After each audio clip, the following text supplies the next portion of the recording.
Right, I think we're going to get started here. I think a few more folks will join us, but we've got some introductory remarks, and they can join us when they have a moment. So, good evening, everybody, and welcome to all of you. My name is Tracy Barlock, and I'm the Vice President for Advancement here at the college. Thank you for joining us tonight for what I hope will be an informative discussion about campus events and campus life during this particularly challenging moment. Before I introduce the president, I'd like to thank all of those on campus, including my executive team colleagues who you will see on this call, who've been working tirelessly to keep our campus community open and healthy. I also want to take a moment to thank all of our parent volunteers, especially Jane and Mike McTurnan, whose son is in the class of 2022. They are the chairs of our Parents Council, and we are so grateful to them and to all the parent volunteers who are partnering with us as we work to keep all of you informed and engaged. Father Boroughs will introduce the other members of the executive team shortly. Then he will provide a college update, and we'll have time for questions with all of us on the call after he's finished. There were several questions sent in via the registration link, but we will also answer the questions which can be submitted through the Q&A function on the Zoom screen. It now gives me great pleasure to turn the screen and the program over to Father Philip Boroughs. Thank you, Tracy.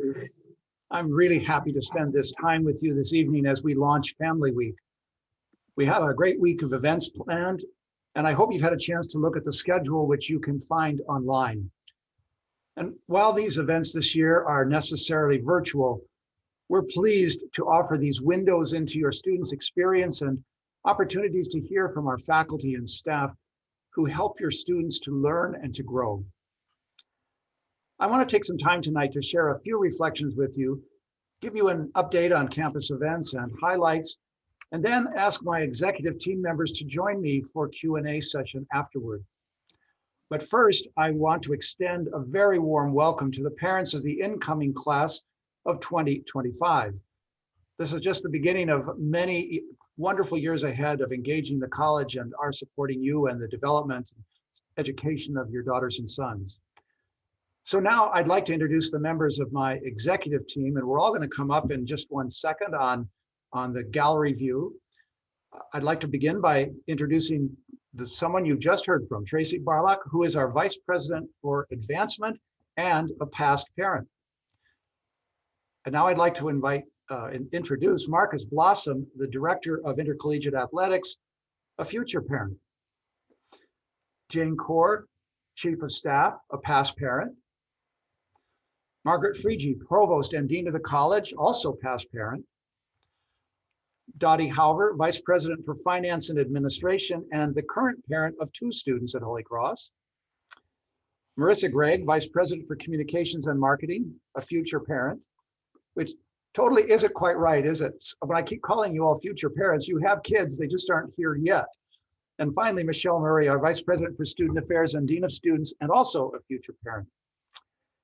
And parents, I hope all of you have had a chance to read my letter to you on Friday. We certainly have reached an important milestone this week. It is hard to believe that it's been a full year of living with and navigating this pandemic. It's been a year marked by uncertainty and loss. All of us are grieving the loss of our sense of normalcy and our sense of community. And those of you who have lost loved ones are experiencing compounded grief and loss. For us on campus, including our students, we're grieving the loss of many of our traditions. These are moments that our students look forward to in their time on Mount St. James, and they are moments of grace and joy for all of us who are faculty and staff. They are the moments we often point to when asked what makes Holy Cross so special, and so we mourn their loss. But I have to say that these moments, while they are beloved manifestations of what makes Holy Cross special, they're not all of who we are. They're not the main reason why we wanted so badly to be back together this semester. There is something about our community, the passion for teaching and learning, the ways in which we inspire and challenge and support and care for each other here, the commitment to using our gifts to make the world a much better place. That is unique to Holy Cross. It's what causes us to want to be around each other, to spend time together, and to bleed purple for the rest of our days. This is why we want to be together. And while it has been difficult due to restrictions, and while it can't be quite the same as it was in the past, that foundation hasn't changed. Some of the traditional big moments may not happen this year, but the real experience is also in these small moments. The ones that happen between roommates late at night in the residence hall, the ones that happen as friends walk to Kimball or to the library together, the ones that happen over a cup of coffee or this semester, maybe around a fire pit. These are the reasons we want to be together, and we're so thankful that we're able to do so. Now, you know, we've had to put restrictions in place. We have a responsibility to keep our students, our campus community, and the greater local community safe. And we want to stay together. We have had cases of COVID on campus, and they will continue. With each positive case, we put one student into isolation and any close contacts into quarantine. At a certain point, if we exhaust our quarantine capacity, we would have to shut down again. The health and safety guidelines are meant to minimize any spread, as well as to keep students out of quarantine. So it is compliance with the health and the safety measures that will keep us together and allow us to remain on campus for the rest of this semester. We had a tough first week when we had some cases, which frankly was to be expected. We weren't here last semester. Our students hadn't been socialized to this new regimen. What was concerning was the number of close contacts that came along with each positive case. At the rate we were seeing those close contacts, we were very concerned about an outbreak or an overrun of our isolation and quarantine capacity. And so we did have to send out some strong messages to students at the time. Since then, we have done fairly well, although we are now seeking an uptick of cases and have had to remind students to comply with distancing and mask requirements to minimize close contacts. I'm proud of the way our students are complying with the testing protocol. We have over 90% compliance. We do have cases of COVID, but they are caught quickly through testing. But we have to remain vigilant and not let our guard down, however, which is difficult as students are settling into a routine and becoming more, if not sometimes too comfortable. On Friday, I was on a call with the presidents of Patriot League, that's our athletic league, and Bob Brown, the president of Boston University, where because they have a medical school and hospital, they're doing their own testing and genome sequencing. Bob indicated that over the past 3 weeks, their positive cases of the UK variant have moved from 8% to 50%. And at the same time, the superintendent of the Naval Academy reported the same concerning numbers because they also are doing genome sequencing. This variant is much more transmissible than what we have seen before, and so we are all watching this movement very carefully. Last Friday, we had 18 positive cases in isolation and over 100 students in quarantine. Now, as the weather gets warmer, we will have more opportunities to gather safely together. We will be setting up tents that can be used by faculty to meet safely with students and by students to eat or study outdoors. We are learning as we go, and we may look back and know more about what we needed to do or didn't need to do, but this is the way we're doing things now, and this is what we're hoping to do to keep our campus safe. Many are telling us we're too strict. Others are telling us we're not strict enough. But I, frankly, am depending on Dr. Fauci, our alum, for his best judgment and following his recommendations, and those of our other medical supporters and guiders, Dr. Helen Boucher and Dr. Robin Ingalls, the class of 85 and 86. They are guiding us through and helping us and giving us important advice. I'm also hopeful because vaccines are starting to move much more quickly into the community. And if President Biden is correct, everyone who wants to be vaccinated will have that opportunity by sometime in May. Slowly then, normality will begin to return over the months which follow. In the meantime, we have not only lost a lot, but we have learned a lot. especially from those who have risked their lives and their own health to care for others.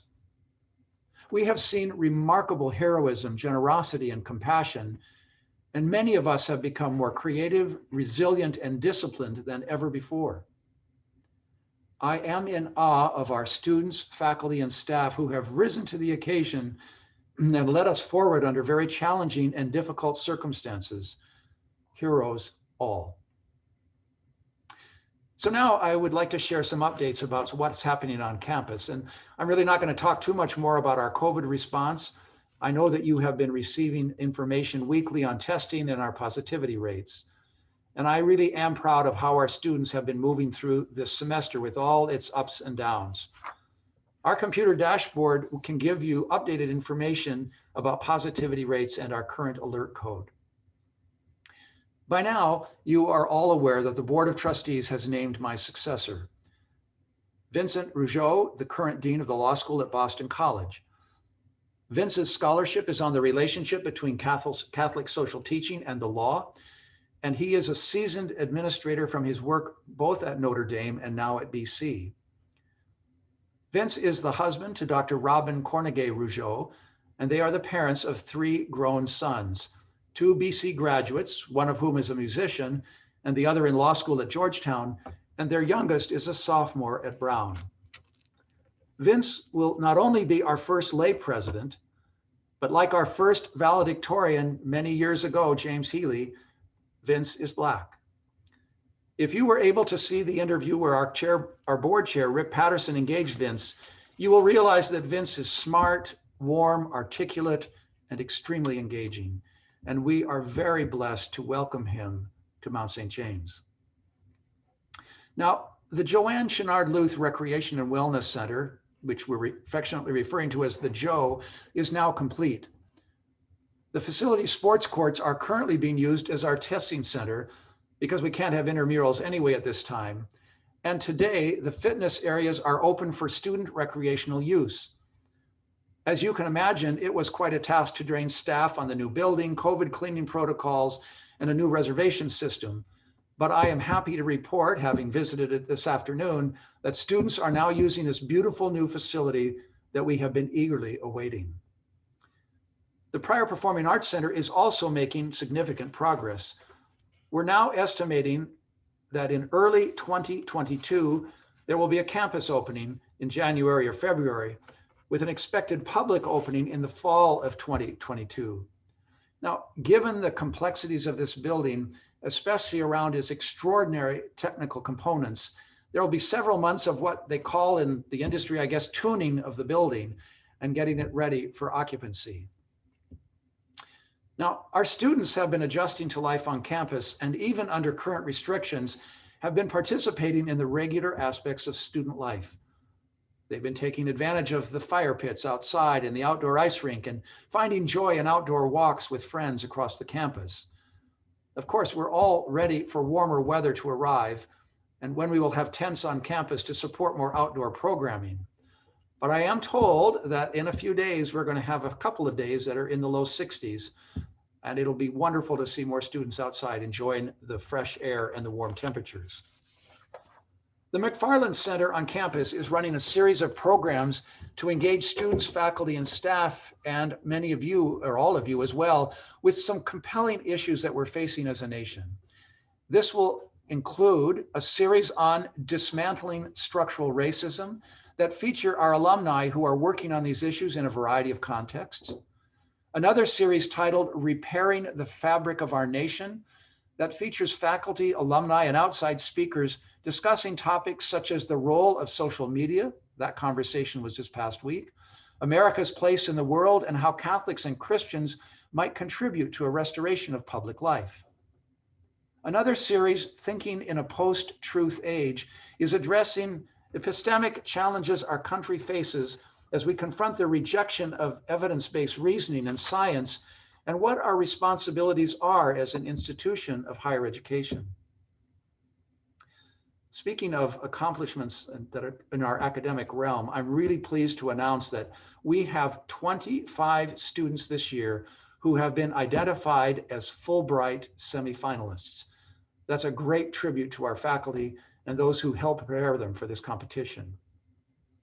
Speaking of competition, we've had successful competitions in 2 winter sports, men's and women's ice hockey and men's and women's basketball. In a year like this, we view success as any opportunity to play as many games as are possible. Both of those sports had occasional rescheduling issues and several restrictions about play and with whom, but all in all have been able to compete. Now our fall sports teams who had their season postponed until spring and our spring sports teams are starting to compete too. Our student athletes are really excited about getting back to doing what they love, competing for themselves, for their teammates, and for Holy Cross. All of our competition will take place under the strict safety guidelines of the Patriot League and only with on-site medical approval for each competition. Consistent with winter sports schedules for competition this spring primarily consist of regional travel with very limited overnights and mostly conference-only opponents. This is the standard protocol, not only within our peer groups, but all across the country. We also expect to endure game cancellations and pauses in activity in an effort to mitigate the spread of the virus within teams and on our campus. When this occurs, it is a manifestation of effective prevention protocols and may be a result of contact tracing and not necessarily because of a major COVID outbreak. It will not be a normal season, to say the least, but it will be exciting for our students and for 4 of our new coaches who make their debuts this spring, as long as we can compete safely. Now, this has certainly not been an ordinary year for college admissions. All of our high school visits were virtual, and we were not able to conduct large campus tours on campus. Many of our traditional events, such as fall open house, were converted to virtual chats between current students and prospective students. Each chat focused on a different part of the Holy Cross experience, and the feedback that we received was really quite positive. We have now completed the early decision round 1 and early decision round 2 of our admissions process. I know that some of the parents who have joined us tonight are parents of new class members of 2025. We will be releasing regular decision acceptances on March 20th, and we have a series of virtual events planned for acceptance students and hope to be able to conduct small tours for them in April. And now a special note for parents of seniors. At this point, we are planning for an in-person commencement ceremony for the class of 2021 on Fitton Field. Our hope, and this is our hope, is that students will be able to invite up to 2 guests to attend in person. We do, however, need to plan for all eventualities and are doing so. The planning team of staff and students has been working hard on the logistics, and we will continue to communicate with seniors and their families about plans for senior celebrations, including commencement and baccalaureate mass. We will also have a yearbook, and seniors will be hearing more about this shortly. Now, there are many ways for you to stay engaged in the life of the college, and there are also many opportunities to attend virtual programs sponsored by our alumni office. Please keep an eye out on your email for special notices. A few events to highlight, and these details can be found online, are this. For example, later this month, you can join an event with 3 prominent alumni who are involved in the wine business, entitled 3 Branches of the Holy Cross Vines, an evening with alumni winemakers. On March 27th, we will host a program called Classroom Revisited, an opportunity to take a class with 3 of our outstanding faculty members. From the history department, we'll have a class entitled 150 Years of China and America, Trans-Pacific Cultural and Intellectual Encounters. From the English department, they will be discussing Toni Morrison's Dangerous Women. And from chemistry department, the chemistry of wine. So these are one-off lectures and engagement which help you to appreciate the quality of the educational experience your students receive. Next month, you can expand your knowledge of the Holy Cross history, mystery, and lore through an interactive virtual tour of campus that will highlight some little-known facts and legends around Mount St. James. And shortly, parents will be receiving information about Holy Cross Cares, a series of volunteer opportunities across the country. This is an annual event that includes thousands of Holy Cross alumni, parents, students, and friends. And though we can't gather in person as we have in the past, together we can still make a meaningful impact from our homes, from our cars, or safely distanced. Volunteers can choose options that are meaningful and convenient for them, such as a campaign to combat loneliness and isolation among our most senior alumni, a letter writing campaign to the eldest members of the Holy Cross community. This effort can be done at home and at your own pace. Another option will be a series of self-paced volunteer opportunities in your community, organized by your local Holy Cross Regional Club. These opportunities range from clothing or food drop-off drives to gift card campaigns for nonprofits, to volunteer days at the local food banks, all socially distanced. The theme for Holy Cross Cares this year is for others, with others, together. And I encourage you and your family to consider getting involved.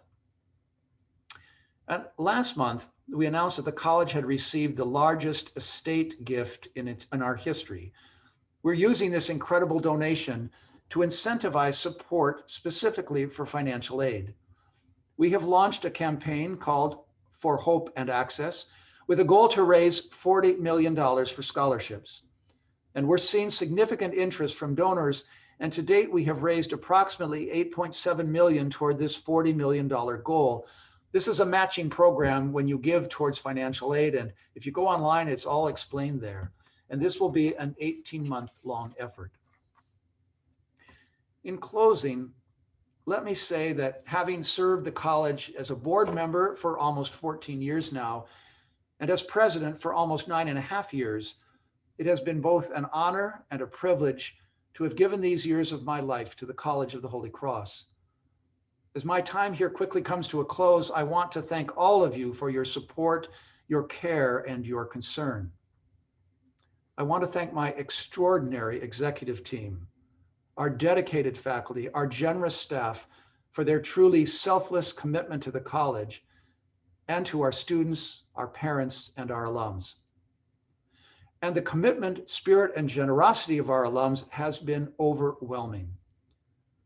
These years have been some of the most significant and some of the most challenging of my professional life.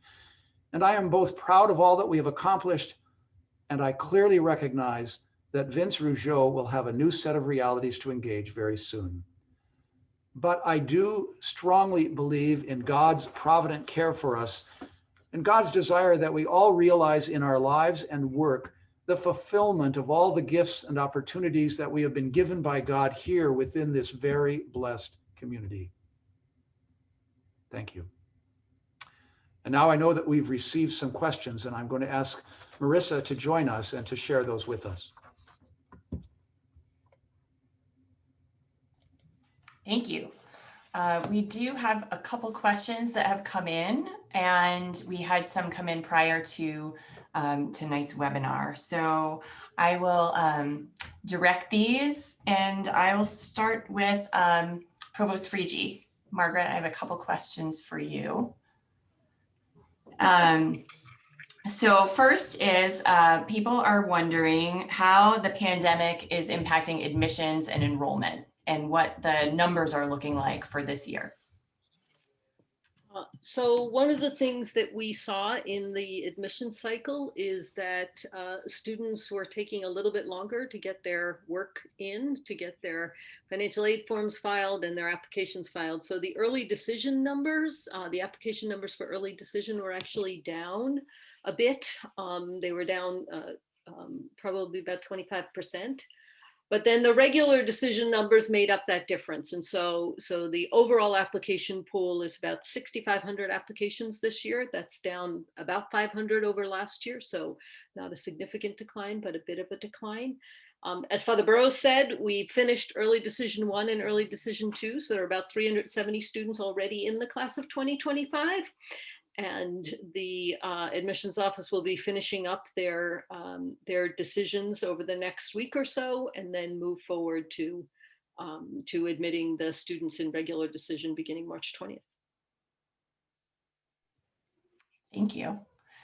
Another question that people are wondering about is, when do we expect more classes to be held in person? And are we encouraging faculty to flip to in-person classes later in the spring?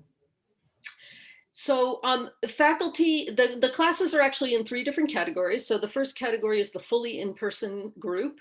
The second group are the other category, the hybrid category. And then the third group is the fully online group.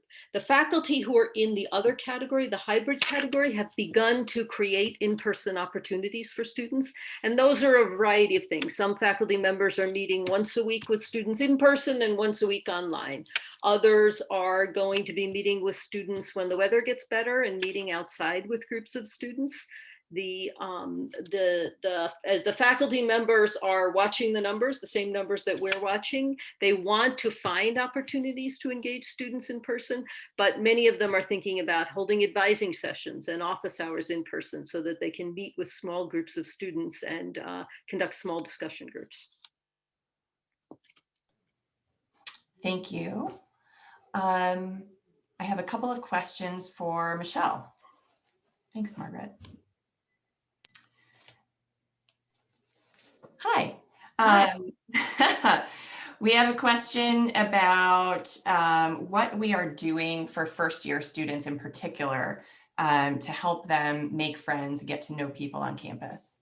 Sure, that's a common question. I can certainly understand why someone would ask that. So for our first year students, our class of 2024, they started this semester in 24 Connect groups or small groups that were sort of like an orientation group, but of course students had already been somewhat oriented to the college. So these were small groups, opportunities for people to get to know one another and to meet in person. And those groups are continuing where students have shown interest. Those are available. Another set of groups that is striving to meet in person are through the chaplain's office, and those are the Soul Squad groups that are meeting to share with one another and to get to know one another. And then even though we are in, under COVID restrictions, there are still some programs happening in the residence halls or through those residential and floor communities. And the RAs are really helpful with that as well. In other news, the other pieces that I would share really, not just for first year students, but for all students, that our student clubs and organizations are fully functional and they are looking for new members always, and students can find all of the things that are happening on campus through MyHC, and that includes events that the Campus Activities Board is sponsoring, or events that clubs and organizations are sponsoring, or events that the college or a college department might be sponsoring as well. So all of those are available through MyHC, and that's where I would send students for opportunities that might meet their specific interests. The other piece that I would offer, and again, this is not just for first year students, but for all students, that in 2 weeks or a week and a half, we are hosting an innovation challenge. One of our faculty members is hosting this, and any student or any group of students can participate in this. And the question before students this year is, how do we build community in this COVID environment? And this is an annual challenge, the innovation challenge. And each year tackles a different question. Obviously, this one has been tailored for the circumstances we find ourselves this year. And we are looking forward to the submissions that students will send us, and particularly looking forward to sponsoring the programs that they are suggesting throughout the month of April. So those are some of the ways that I would suggest for first year students, and then of course, all students to get involved. Thank you. A couple people have asked about Massachusetts loosening some restrictions, and as the state does that, how will that affect life on campus, and will we be adjusting restrictions accordingly? Sure, that's a good question also. So you all, I hope, are familiar with the dashboard that we keep online. And if you just look up our COVID information, there is a dashboard where we keep both the local and state data as well as our campus data. And so we are tracking all of that all at once. You'll know that we are in yellow alert at the moment. And you also heard from Father Boroughs that we have had some unfortunate trends upward, both in positive test results, as well as the number of close contacts that students have been amassing. So in order for us to return to sort of a normal-ish campus life, we have to see those numbers trend downward. And then the area that we are looking for in terms of the dashboard really would be in that green alert level. And that would mean that we are returning back to fairly normal operations. As long as we are in yellow, and again, that's dependent on fairly good rates of test results coming back, very few positives. As long as we're in yellow, we will be as open as we can be during COVID. And then we will hope to be able to expand as conditions improve, not just in the state or locally, but also on campus. That is great. Thank you. We do have a question about athletics for the spring. This goes along, I think, with spring activities, but are we allowing fans at outdoor athletic competitions this spring? Marcus. Hi, we'll be making a decision on that probably in the next week or so. The state of Massachusetts allows for 12% capacity at outdoor events, but that doesn't start until March 22nd. So we hope to have an answer a week prior to March 22nd to let parents and fans know so they can make travel plans. Thanks, Marcus. I have a couple more questions for Margaret.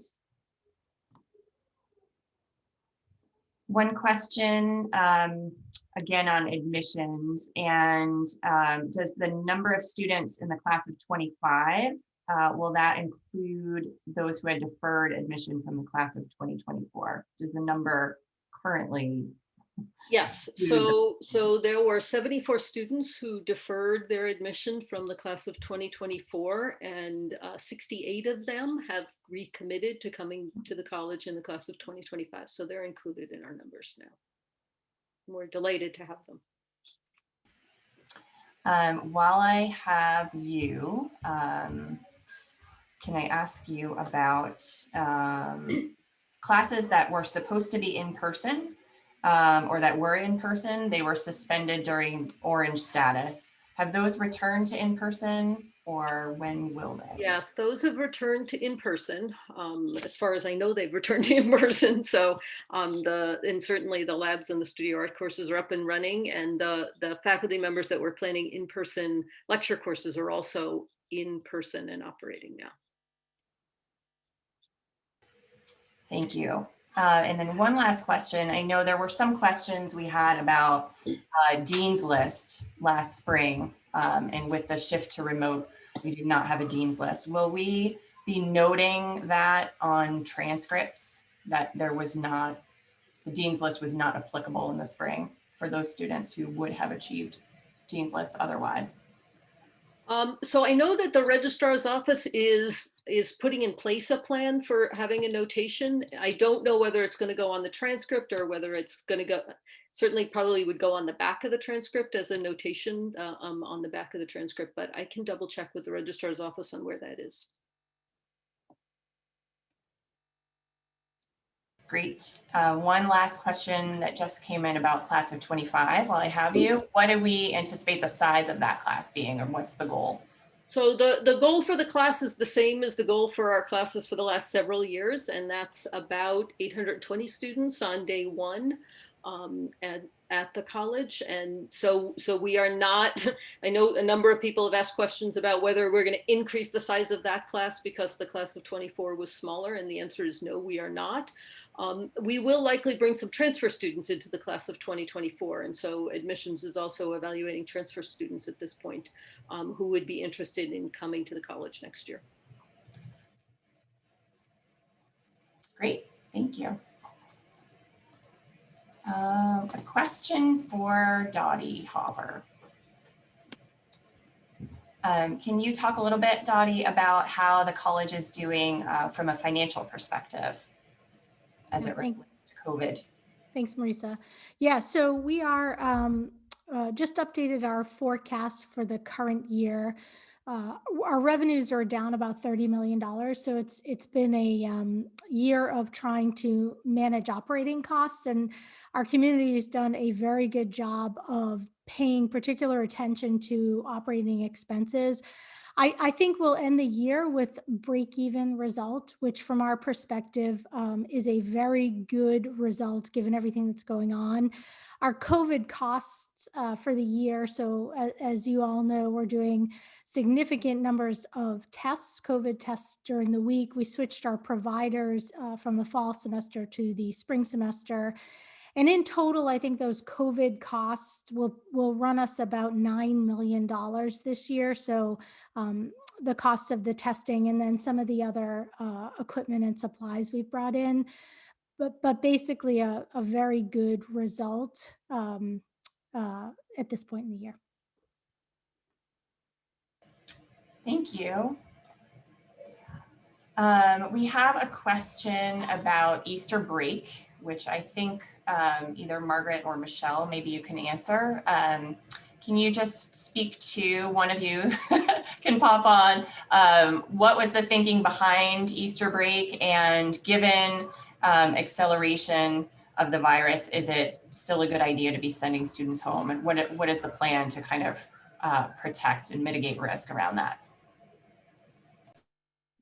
I can talk to what was the thinking behind Easter break, and then Michele, you can fill in with some of the planning. How about that? One of the things that we know was a real challenge last semester was the straight on push from September through Thanksgiving, and it was really challenging for our students to keep their energy up and to keep their engagement going for the entire semester. They did a terrific job. I have to say that that what I've heard from faculty is that they were really impressed with the ways in which students kept moving through it, but we knew that it had a significant impact, and we were worried about their mental health and their need to take a break at some point. And so we had decided that we wanted to make sure that this semester we had a break built in.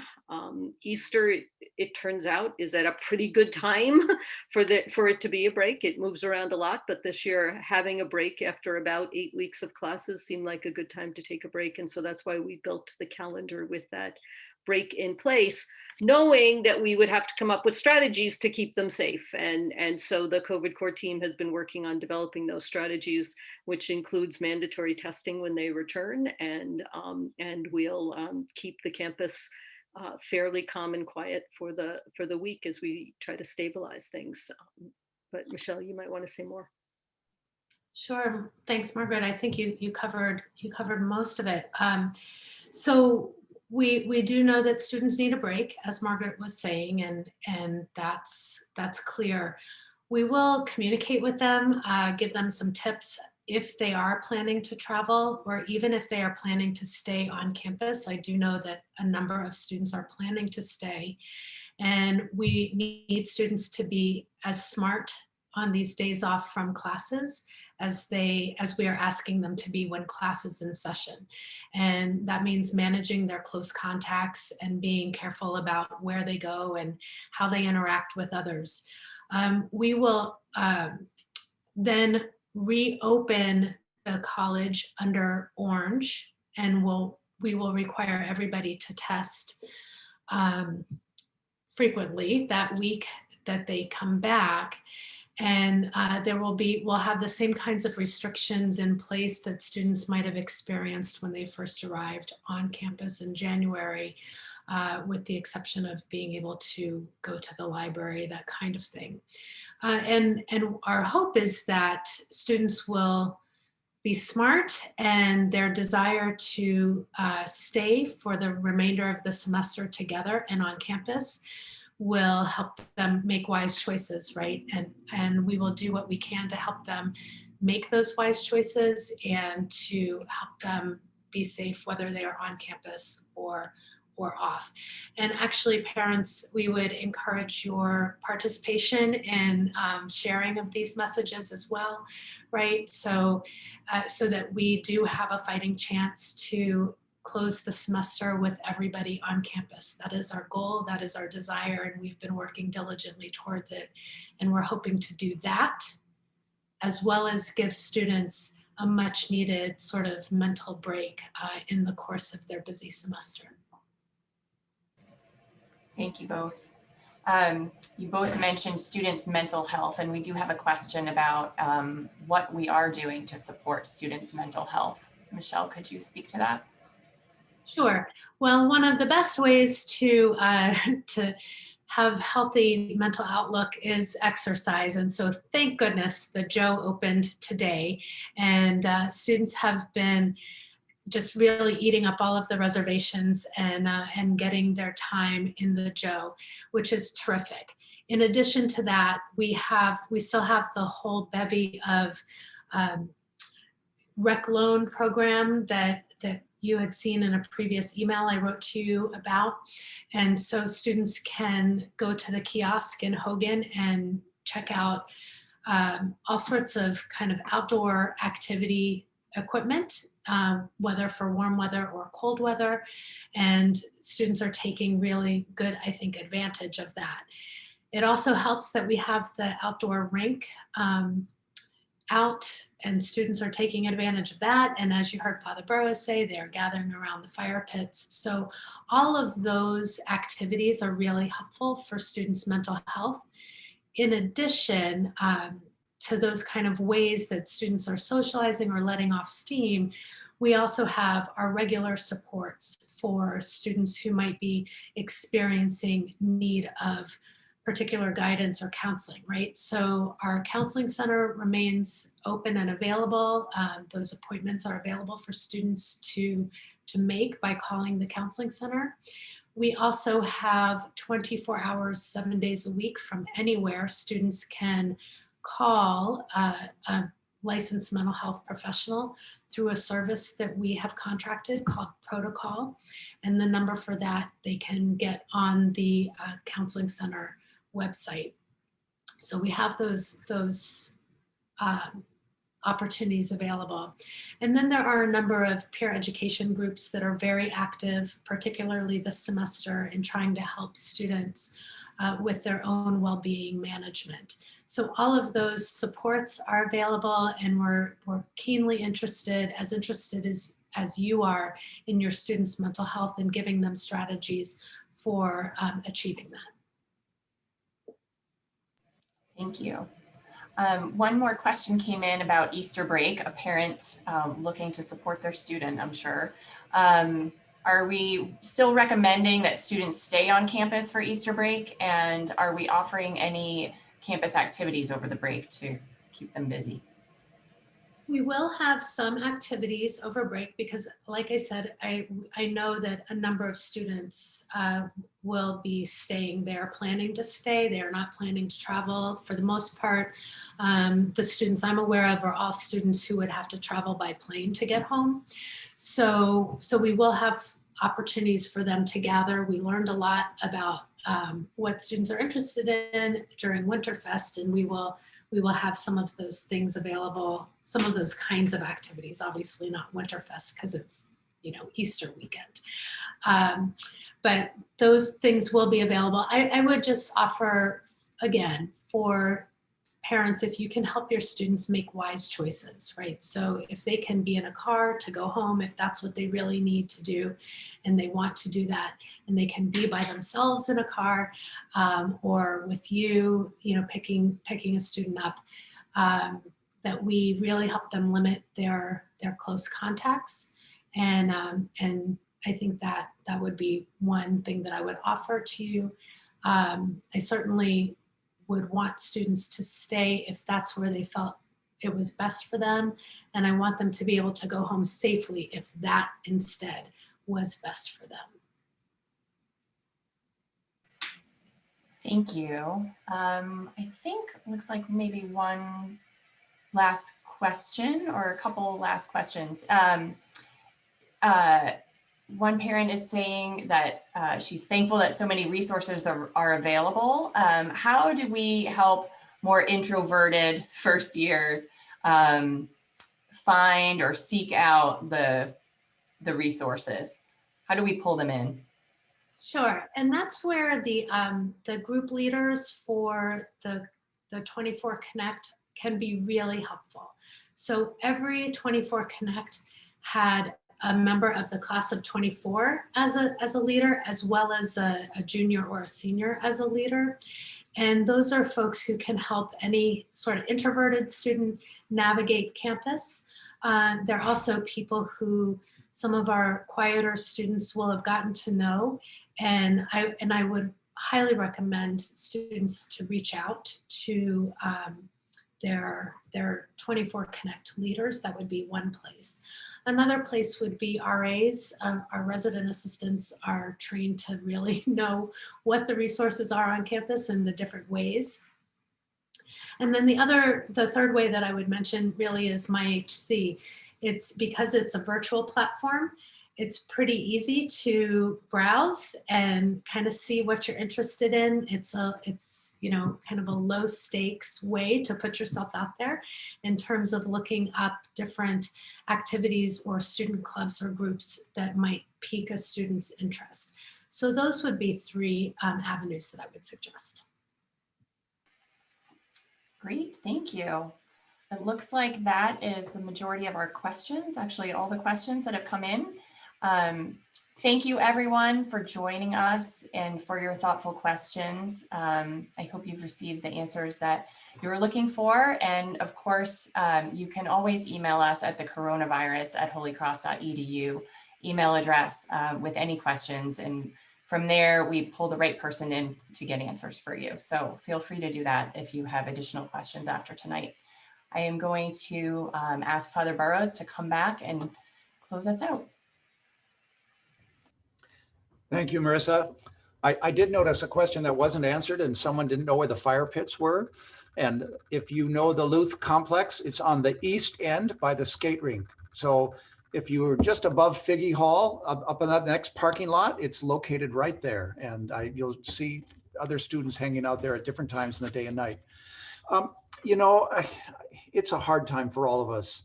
It's a time when I think we all find our patience wears a bit thin and we are anxious about many things. And I think it's important too to remember this is a global pandemic. This is not simply what affects Holy Cross or what affects our state or our country. It's a global pandemic. We are so blessed with the resources that we have, even as our behaviors don't always match what we would hope for in terms of social distancing and masking, but we are so blessed. We're not. At night when I go to bed, I often think I'm safe, I'm warm, I'm fed, and I'm not out in the cold. And there's some basic ways in which I hope the pandemic can help us appreciate what we do have. Caring faculty members, staff, students who are RAs or others who want to walk with us and help us. And it isn't perfect. Life is not perfect. And the resiliency that I see in our students and their leadership and the ways in which they have gone about caring for one another has been quite remarkable. Hopefully, as a nation and a world, we're going to get through this and soon. We certainly hope that things will be much more normal in the fall, and even we do have some summer courses that we hope will again be somewhat closer to normal. But hopefully we're all learning something about ourselves, about each other, And hopefully, and I find it very necessary, I turn to God in prayer often because I need to grow in patience or understanding, or I need to let go of my expectations that aren't realistic, or I just need to be, more loving to others. And I hope that we can all really engage the tradition that's been given to us to ask God for the resources we need to live more authentically, intentionally, and graciously. This is a time when human compassion and human care and so many around us, if the statistics I saw recently are accurate, 1 in 3 Americans has lost someone they know and love to this pandemic. And we've all know of friends who, aside from the pandemic, are dealing with very difficult situations with elderly parents or illness or children with special needs, and they're trying to manage all of that at the same time. So let's reach out to one another with care and compassion, and let's ask God to give us the strength we need to be hopeful, especially as we move toward Easter. Thank you so much for joining us, and thank you for all that you do to support your children, to support us, the faculty and staff at Holy Cross, and to live authentically. God bless you. Good night.